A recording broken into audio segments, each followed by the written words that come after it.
Басталды ма? Көрінüyor ма?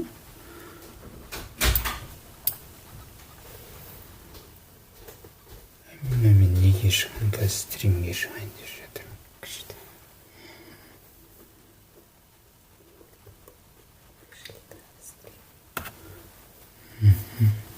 Удачи.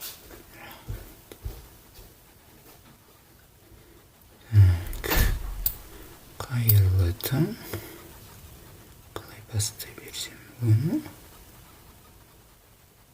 Шықты ма бәрі? Көрінеді ме? Әзірше ешкім жоқ, бәрі ұйықтап жатыр.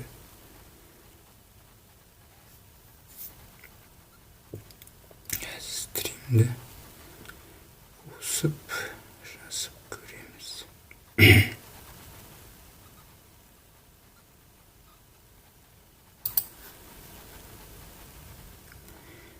Қайырлы таң. Бүгін бастап көрейік марафонды тағы да жаңадан. Мен қазір сол айтып жүрген алдында бейбіт биржасында негізгі бет жоғары жақта мәзірден мысалы нарықтарды таңдадым. Үш жерде бұрышта нарықтың жағдайын көрсетеді. Қазір көбінесе аса қатты қорқыныш, ол дегеніміз көбінесе баға төмендеп жатыр. Көп нелерде, криптовалюталарда, көптеген өнімдерде. Сол былайша айтқанда барлық трейдерлер көбіне сатып жатқандықтан аса қатты қорқыныш деңгейінде тұр. Енді мен туынды құралдар бойынша қарастыратын болғандықтан мына жерден қарап көрсек, туынды құралдарды бастым. Ең көп тапқандар бар. Сонан кейін ең көп тізімдерін әзірше бізге керегі жоқ. Ең көп тапқандардан қарастырып көрейік. Мысалы, тізімде ең бірінші тұрған OPG USDT дейді.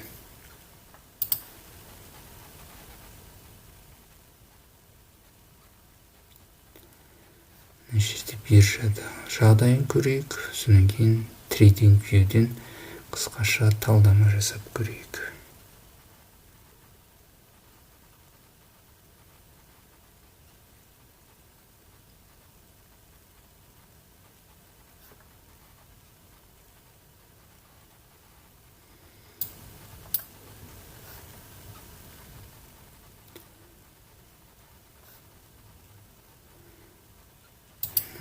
Бейбіт биржамыз біздің.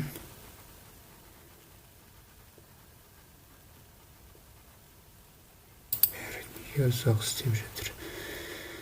Базаны жүктемесі жоғары болып тұр ма? Барлығы жай істеп жатыр.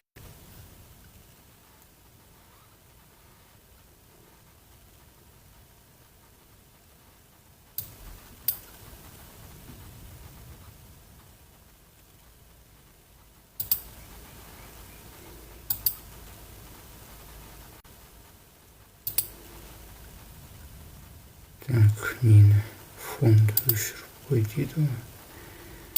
Скорее өшіріп.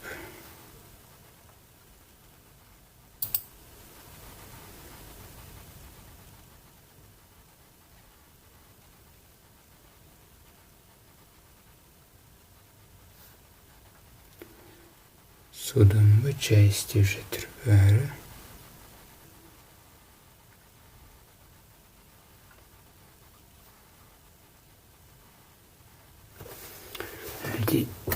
Кабельді қоса салайын ба? Кабельді қосып көрген. Wi-Fi-дан.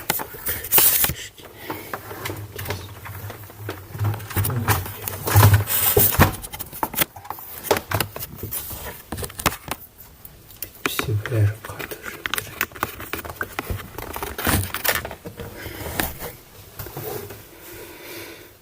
Ана көрейік.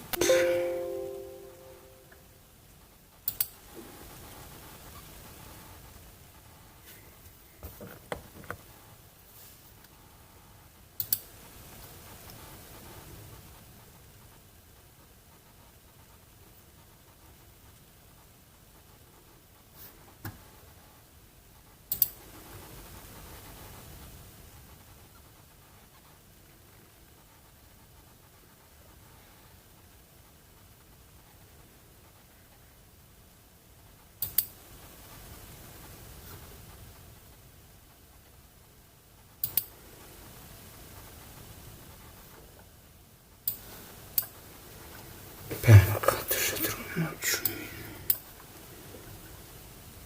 Не болып қалды интернетке?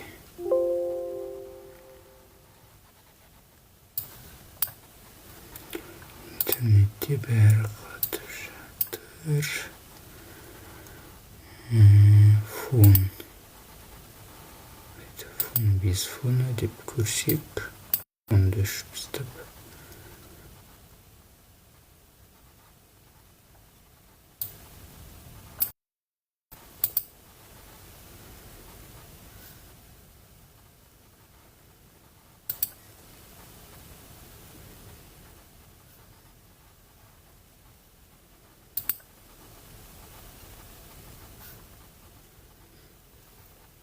Көрінбей жатыр сіздерде де. Жаңарып жатыр ма? Енді мына қазір кабель енді ғана қосылды.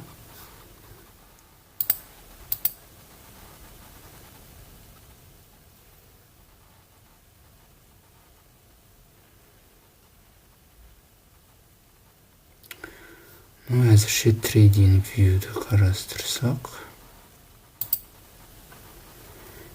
Трейдинг вьюде мен жаңа қандай опа токенін қарастырам дедім.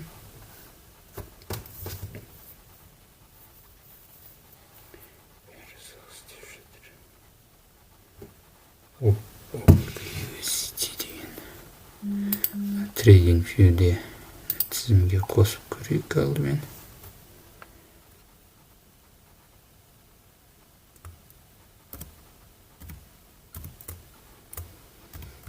USDT.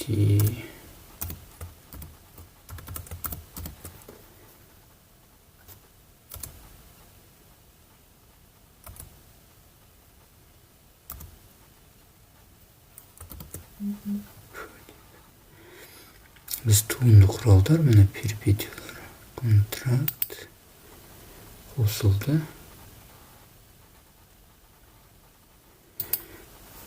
Сұрақ қойып жатыр, осы іспен күн көруге бола ма деп. Әрине, қазір қайта көбісі осы кәсіпті үйреніп алып, бос кезінде немесе арасында уақыт болып қалған кезде бұдан көптеген табыс тауып жатыр.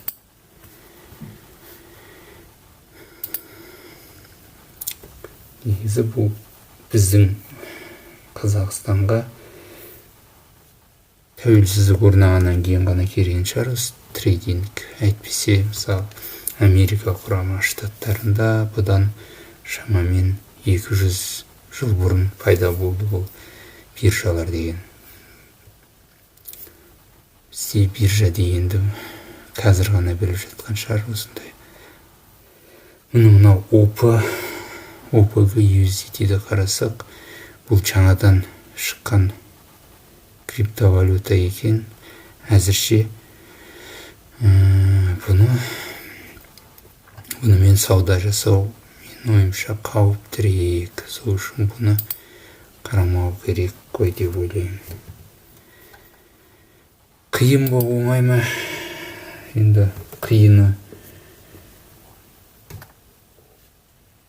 өзіңізге байланысты ғой. Бұлай көңіл бөліп үйренсеңіз, аса қиын ештеңесі жоқ.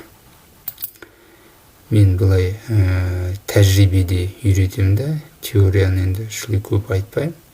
Солай тәжірибе жүзінде қалай шамамен талдама жасап, қай кезде саудаға қосылу керек, қай кезде саудадан шығу керек, былайша позицияны ашып, позицияға кіруді не арқылы көрсетемін. Мынау tradingview.com деген сайты, соны өздеріңізде егер ашып көрсеңіздер болады. Көбінесе талдама жасағанда осы сайтты пайдаланған дұрыс, өйткені бұл жерде әртүрлі құралдар бар. Жаңа қараған OPG USDT деген былай қарап тұрсақ өте қауіптірек, сол үшін оны қарастырмаймын. Басқа келесі бір тағы көтерілген бізде fight деген бар екен. Fight'ты көрейікші. Fight'та бар ма екен? Не? Қазір көрейін.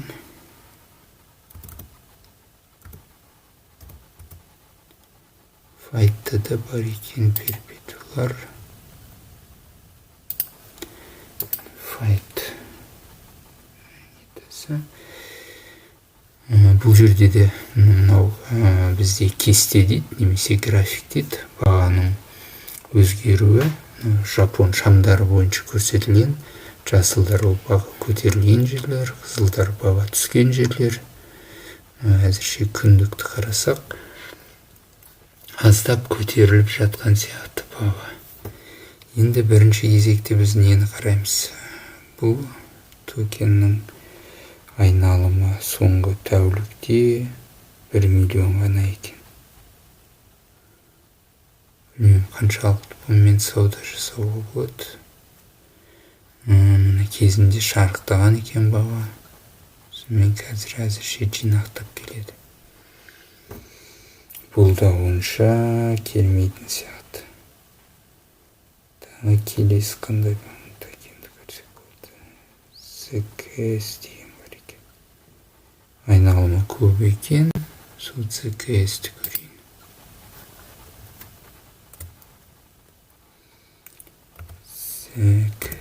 USDT.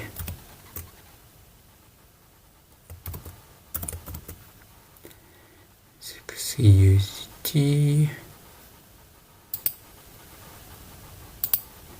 Қостым.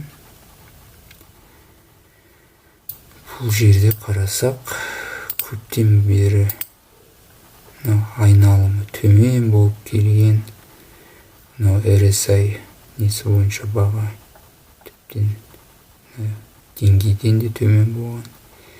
Енді аздап баға көтеріліп жатыр екен. Көлемді қарап, көлем күндік қойы, сағаттықты қарап көрсем.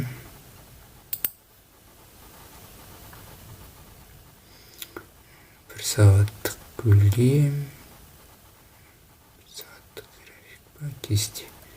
Мына бір жерде жоғары көтерген. Бізде мына жақта құрал бар. Fibonacci сандары бойынша бағаның өзгеруін көрсететін. Мына жерге дейін көтеріліпті. Басталған жері мына жер.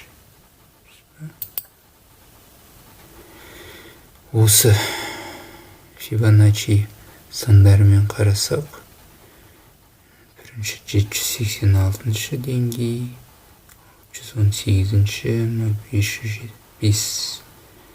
Енді төмен түсіп тұр қазір. Енді бір барсам мына деңгейге барам екен. Тағы мына көлемді шығарып көрейік.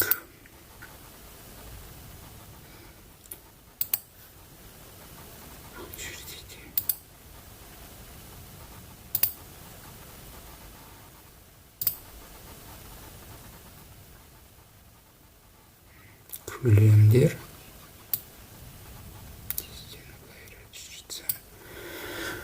Сауда көлем қандай бағаның деңгейінде көбірек болған.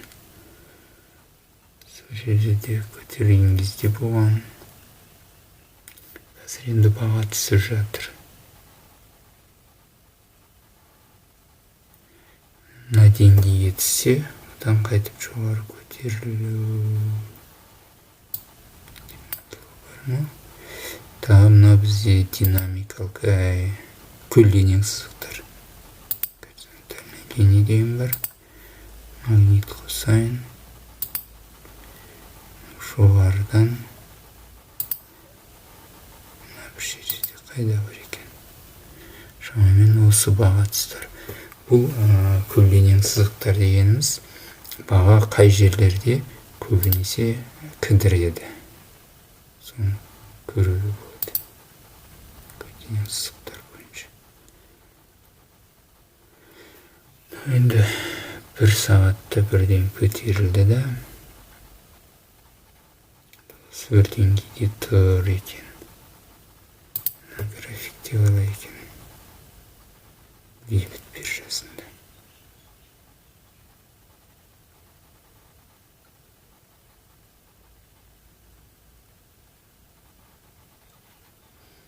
Бейбіт биржасы неге қатып жатыр?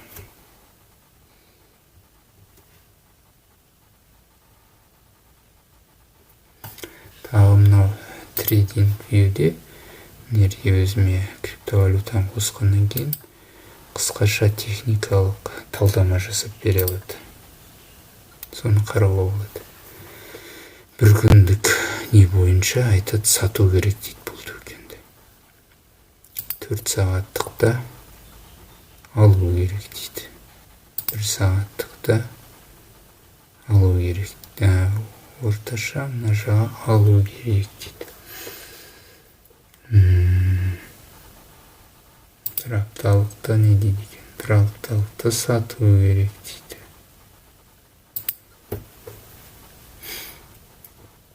Және бір күндікте де сату керек дейді.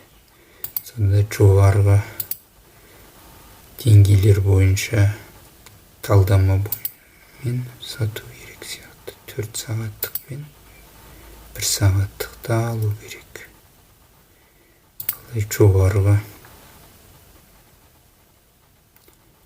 жоғарғы сағаттың нелерін пайдалансақ, онда сату керек.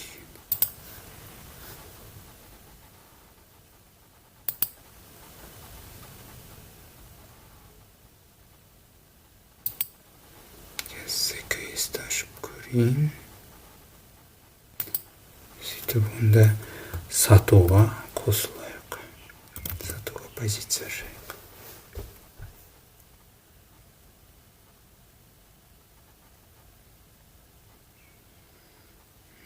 Неге қатып жатыр ма? Бейбіт биржасы түсінбедім.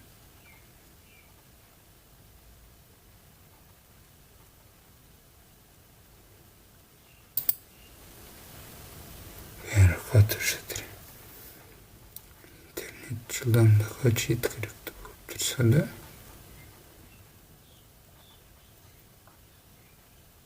ашылып жатыр.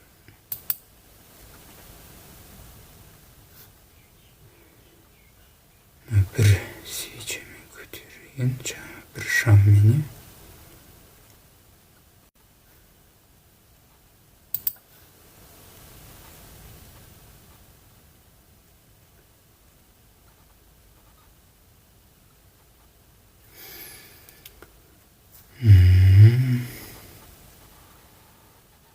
Қайтып бағамына жағы келуі мүмкін. Қайтып тексеру дейді ғой, немесе тест. Өйткені мына қарап тұрсақ, көлемдер мына жерде ғана көпті, онан кейін көлем азайған. Көлем азайып келе жатыр, бұл баға төмендеу, демалдығы жоғары. Мына жерде мен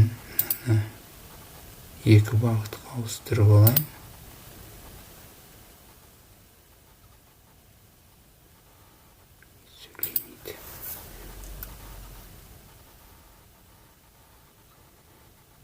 Менде көрсетпей тұр.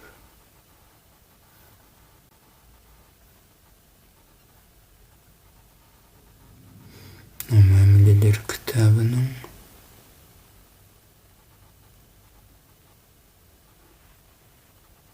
екі бағытқа ауыстырайын. Жоқ, бұл емес.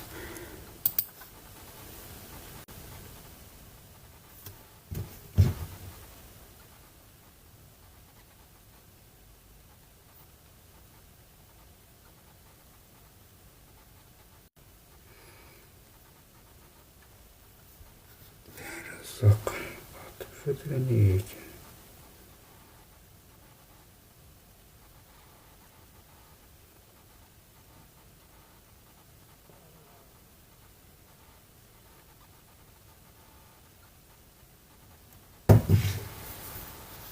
Ашылма. Мына жерден алты бұрышты басамын. Сол жерде мен екі бағытта да бірдей сауда жасай алатындай мүмкіндікке ауыстыруыма болады. Сонда мен бірден бағаны өсуге және төмендеуге екі жаққа да позиция ашуыма болады. Ол үшін хедждеу режиміне ауыстыру керек.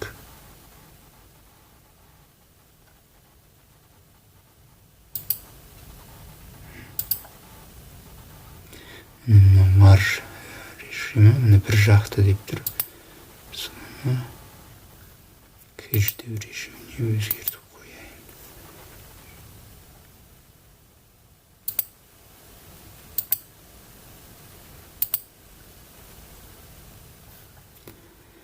Сонда менде мына жерде екеуі ашылу керек. Лонг және шорт.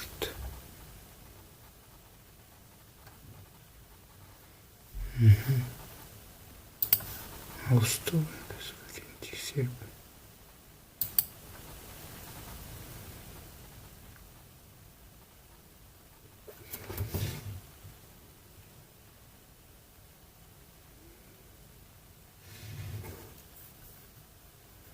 Мынау неғып соншама ұзақ істеп кетті.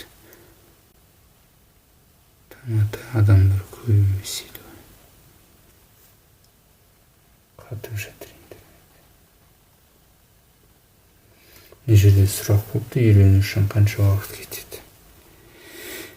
Енді аз-аздап үйрене берсе болады. Бастапқыда бұны үйрену үшін мынау жапон шамдары деген бар. Мыналарды көріп тұрсыздар ғой. Осы жапон шамдарын үйрену керек. Содан кейін менің ойымша көбінесе тәжірибе керек. Бір жағы тіркеліп, сонымен аздап сатып алып, сөйтіп үйрене берсе болатын шығар енді. Кітаптарда бар. Егер қаласаңыз, соны маған жекеме жазсаңыз, орыс тілінде арнайы сабақтар бар. Соларды басында көргем. Солар бойынша көрсеңіз болады. Бастапқыда өткен неден бастарыңызды білмейсіздер ғой. Соған менде арнайы бейне сабақтар бар. Жекеме жазыңыздар. Соны жіберейін. Хедждеу режиміне ауыстық. Міне екі бөлім пайда болады. Ашу және жабу деген. Бағана тек біреу ғана еді. Нерде тек қана лонг және шорт тұрған. Енді лонг позициясын ашу деп немесе мына жаққа ауыссақ, жабу деген пайда болады. Бұл мен хедждеу режиміне көшкенім. Содан кейін мына трек деген нәрсе бар. Трек, былайша айтқанда, сіз қосымша биржаның қаражатын пайдалану. 10 есе өзіңіздің қаражатыңыздан 10 есе көп пайдалануыңыз болады. Бұны әзірше мен ойымша 3 жетеді деп ойлаймын. Көп пайдалану қажет емес, ол қауіпті. Ал енді бізге осы жерден сатуға позиция ашамыз деп шешсек, өткен мына бір күндік, бір апталық техникалық талдама бойынша көбінесе сату керек дейді.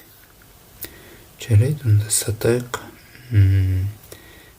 Нарық бағасымен жерде USDT. Менде қазір теңгерім 100 USDT.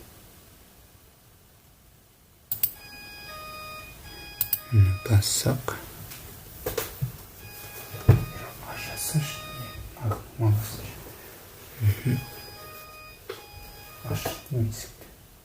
Домофон.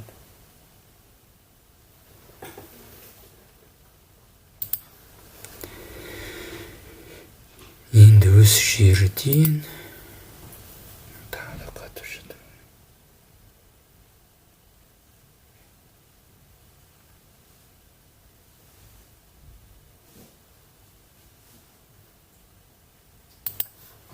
Не ғой интернетке? Менде ноутбук Укта бәрі қатып жатыр.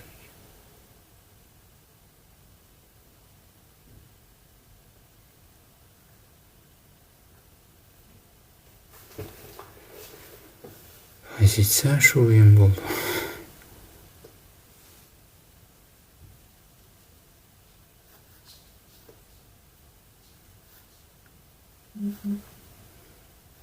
Мен теңгерімім 100 USDT бірыңғай сауда шотында. Енді мен қазір шамамен 100 USDT.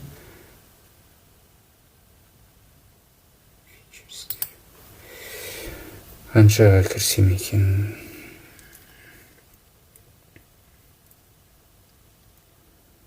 Әзірше бір 20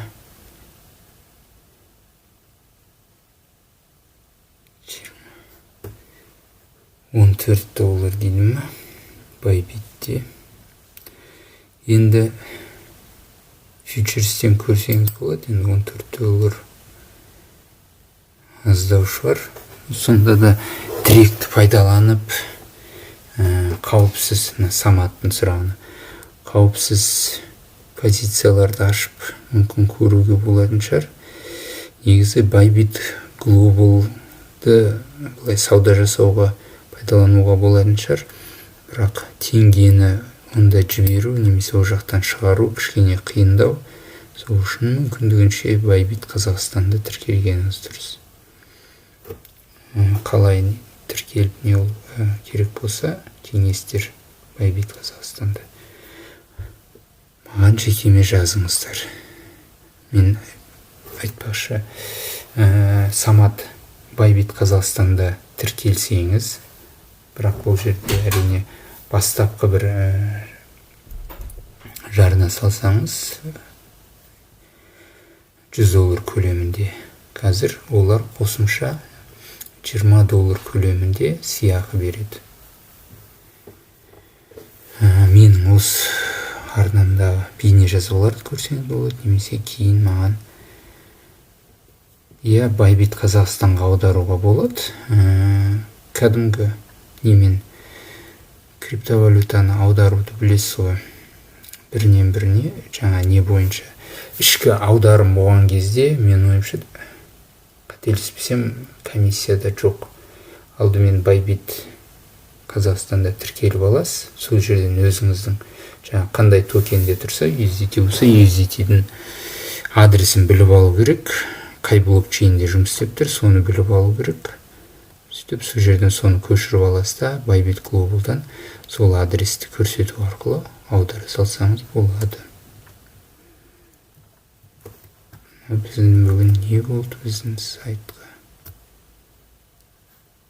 Сонша мазақ істеп жатыр бұлар.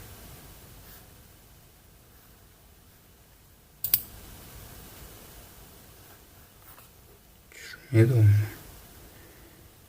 Кабель қостым. Жылдамдық жоғары болып тұр, соның өзінде мынау бәрі қатып жатыр. Биржа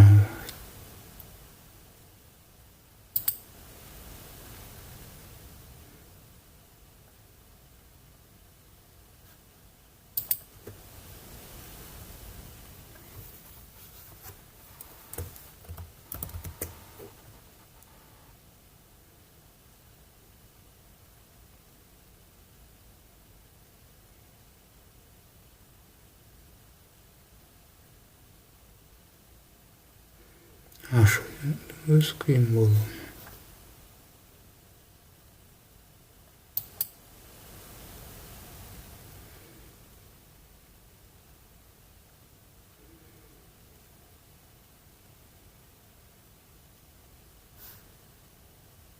Ашу енді мына нені ашқан кезде әртүрлі бар нерде. Лимиттік тапсырыс беру, соң нарық бағасымен қосыла салуға да болады. Немесе тағы қосымша мына жерде айсберг деген құралдар бар. Әзірше оның бәрін нарық бағасымен позиция аша салайық. нарық бағасымен мен әзірше қанша жарты көлемге ашамын ба, сөйтіп көрейін. $50. Тағы мына жерде бір көңіл аударатын қаржыландыру мөлшерлемесі деген бар. Қаржыландыру мөлшерлемесі ол қазір қарап тұрсақ теріс сан болып тұр. Яғни нарықта қазір шорт позициясын ашқандар, былайша айтқанда сатуға тапсырыс бергендер көбірек екен. Сол үшін де осыны шортқа ашқан дұрыс шығар. Бірақ бұл жерде ескеретін бір жағдай, мынау қаржыландыру мөлшерлемесі әрбір 4 сағат сайын қазір 0,73 деп тұр. Сондай көлемде комиссия ұстап отырады біздің позициядан. Жарайды, ашайық.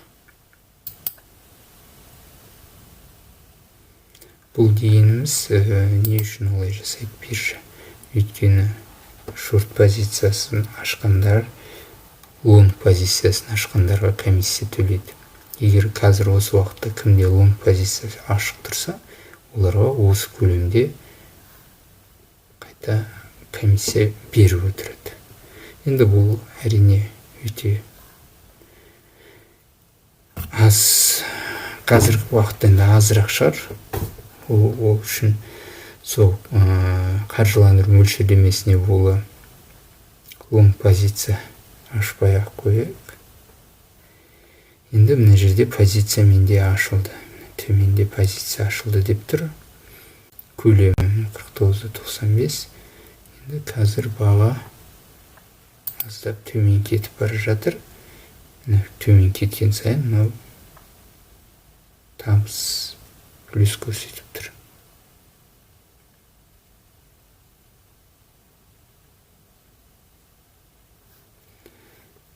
Енді маған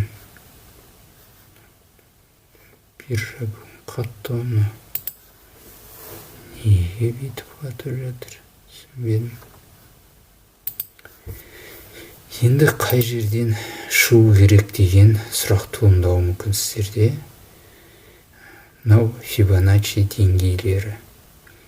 Егер мен соны дұрыс ашқан болсам, шамамен мына жерден басталған ба? Онда келесі Фибоначчи деңгейі мынау 0,55, 382 деңгей 0,55 екен. Қарап тұрсаңыз, мынау баға түскен кезде де тура соған келіп тіреліп жатыр.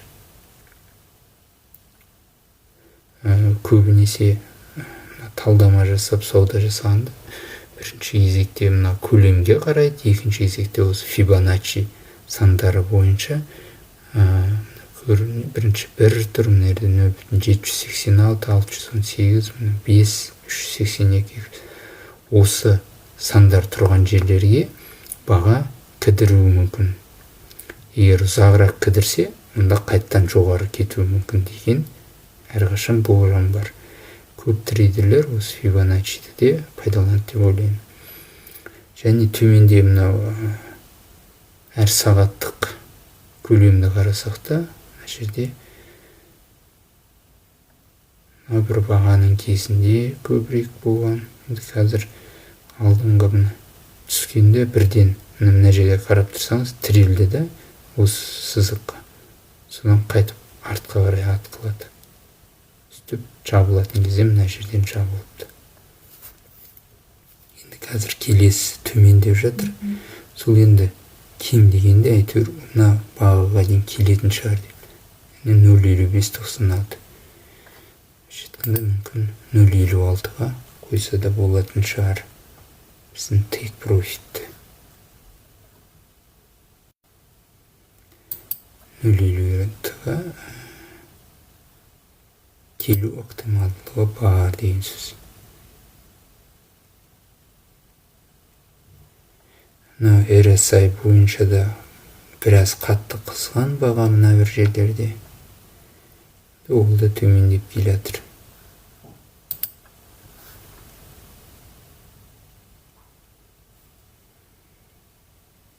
ертең ноутбуктен болып тұр ма екен, басқа компьютерден көремін ау деймін. 0,56-ға жақындап та қапты ол. 0,56-дан жапсақ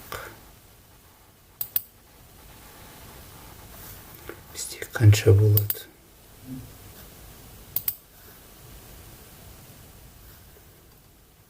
Көп емес қой, қазіргі бағадан 0,56, 1,70 ғана екен. 1% па, 2%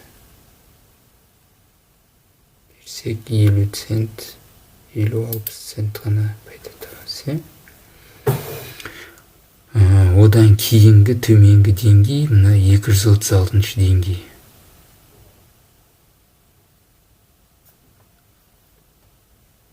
Қанша екен қазіргі бағадан оған дейін? 5%, 5,60 еді.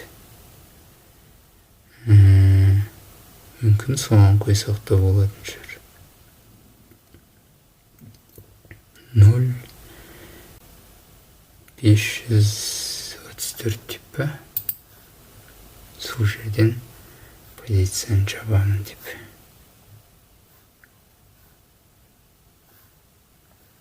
Ашылмай ма, биржа ашылмай ма? Бүгін не болған биржа?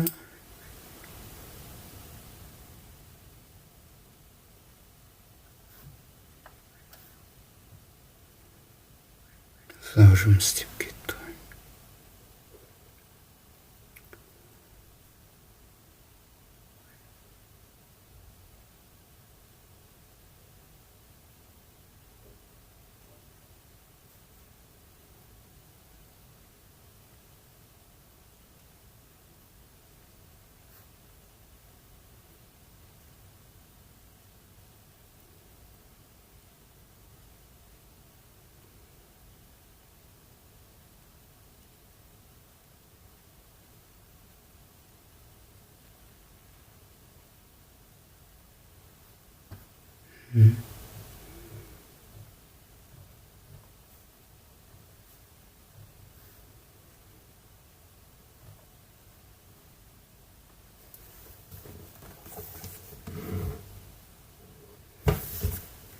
Әлде эфирге не алғаннан жүктеме жоғары болып тұр ма екен?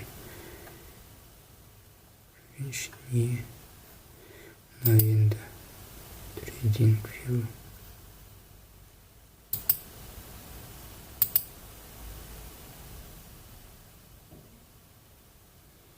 График сақталып тұр.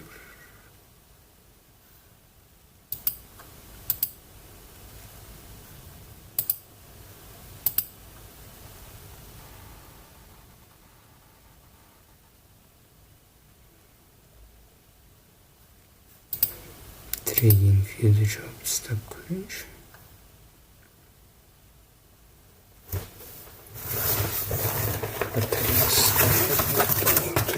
Тұр.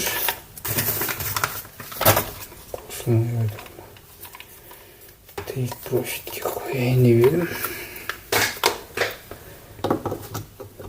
Соны көріп жатсаңыздар, әдетте жаңа көлдеген сызықтар, сүрінген қиғаш сызықтар немесе динамикалық сызықтар, сондай сызықтар шимақтап ұстап анализ жасап жатады.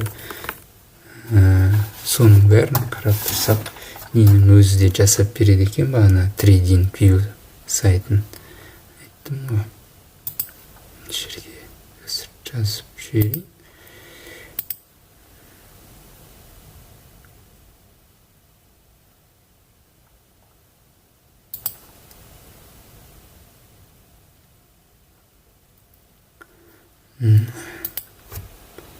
Чатқа да жаза салайын, егер қызықтырып жатса, соны өшіріп алып көрсеңіздер болады. Қарастырған TradingView сайты. Менің WhatsApp'та тағы да арнам бар. WhatsApp'тағы арнамды арнама қосылғыларыңыз келсе, тиктокта не бар ғой, профиль деген. Профильде менде соның қысқаша сілтемесі бар. Сонда қосылыңыздар, егер сұрақтарыңыз болып жатса, сол жерде жазсаңыздар болады. Енді мына бағана биржаға көшсек, мына биржада ана баға жүріп жатыр. Енді мына жерде аз болғандықтан 1 сағатта емес, 15 минуттыққа қосып көрсем, менің позициям мына жерде ашылған болатын. Жаңа трейдинг вьюдің кеңесі бойынша сатуға аштық.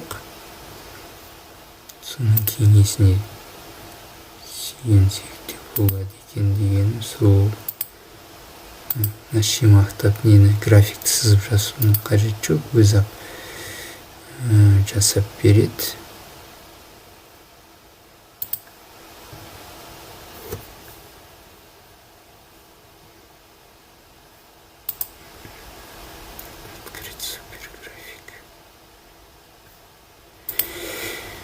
Жаңа айттым, мына жерде қарап тұрсақ баға қай жерге келіп тірелген. 555-те 82-ге тіреліпті.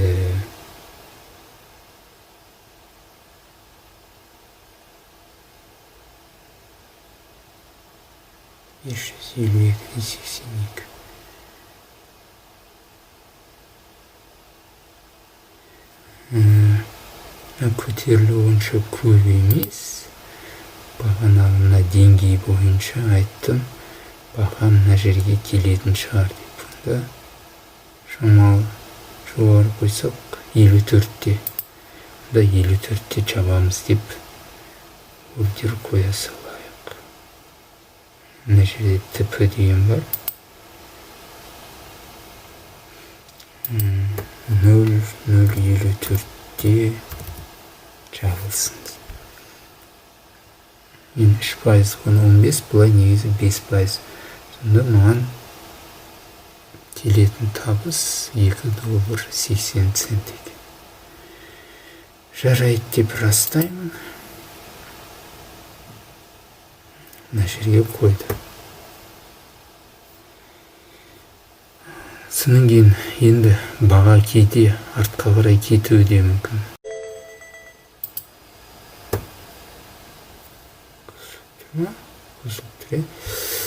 Бағаның көбірек барып тірелетін жері 0,06 екен. Сонан кейінгі келесі 0,62. Осы бір жерлерге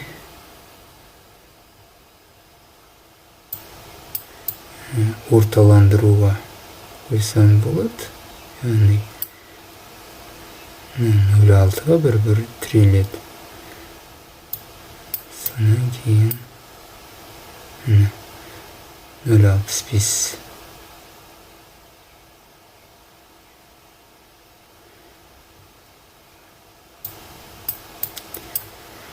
Немесе былай істесем болады. Орталандыру пайдаланылмай, кері бағытта аз көлеммен не ашып қойсам, лонг позициясын. Олай да жасауға болады. Қай кезде лонг позициясын ашуға болады. Жалпы нерден қарап көрсек, одан кейін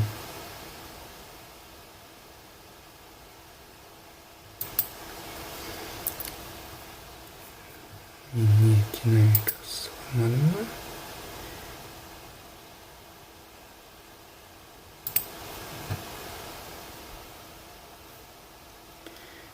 Магнитті қосып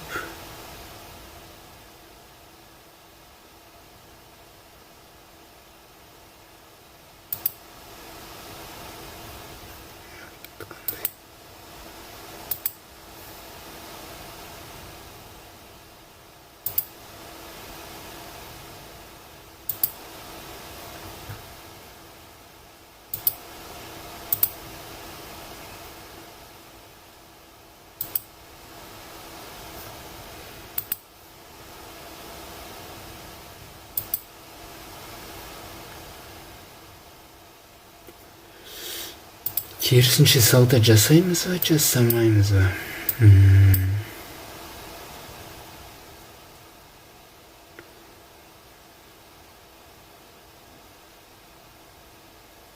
Керісінше сауда жасамай қойып, мына жерге бір орталандыру ал 0,06-да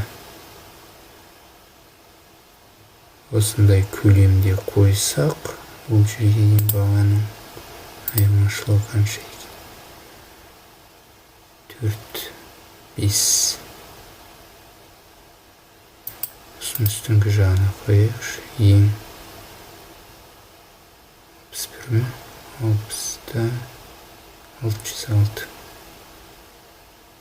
Көбінесе осы жерден 606-тан кері қайтып жатыр екен. Онда жаңа орталандыруға 606-тан тағы бір қоям. Менде көлемі 873. Сол 873 ЗКС-ке қою керек. 874. Осы шорт позициясына ашу. Мені орталандыру қойдым, және take profit қойдым. Енді осыны қарай бақылауға болады. Енді бүгінгі эфирді аяқтаймын осымен. Күндіз өзгеріс болып жатса қосымша мүмкін тағы да суреттер, немесе бейне жазба жіберем. Бүгінгі эфир аяқталды. Ертең сол таңғы 6-да тағы да эфирге шығамын. Қош сау болыңыздар.